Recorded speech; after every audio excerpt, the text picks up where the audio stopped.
Why? The benefit is several. One, they have very good jobs for you. They will select people from Bulgaria to run the Bulgarian branch of the multinational firm. They will give you superior training, and it will improve things for those people. And also, the goods and the services will get better if, in fact, the multinational has better goods and services. The problem is that what happens to the Bulgarian firms that don't have that amount of money and they want to continue to exist? Well, it's going to be what we call the survival of the fittest. Actually, Charles Darwin is the basis of marketing. And what Charles Darwin found out is the species that survive are the ones that are the most adaptive, the ones that adjust to change. So the ones whose characteristics fit the environment.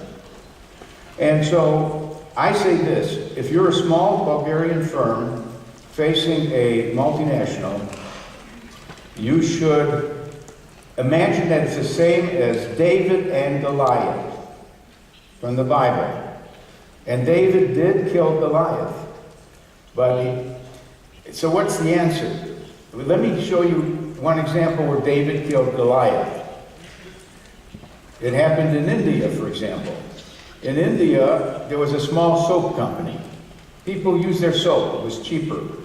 Along came Unilever, Hindustan Lever.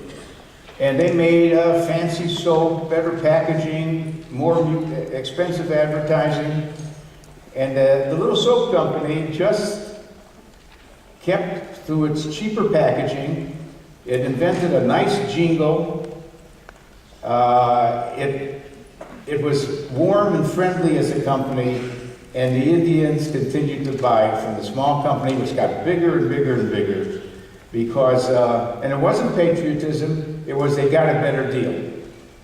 So I think that smaller companies can compete against the giants, and it's the difference between operating a little ship and operating a battleship. Namely, a battleship is very hard to turn, a global company. The local company can move fast. The local company knows the system, it knows the network, it knows the partners. So I never give up hope on smaller companies remaining strong if they are adaptive and they figure out what are their strengths, what are their weaknesses. Particularly what it does sometimes call for is, instead of the local company that had most of the market, it will probably lose some of that market, but it will niche itself into a part of the market that it really can perform better than the big company. Big companies don't pay attention to little niches.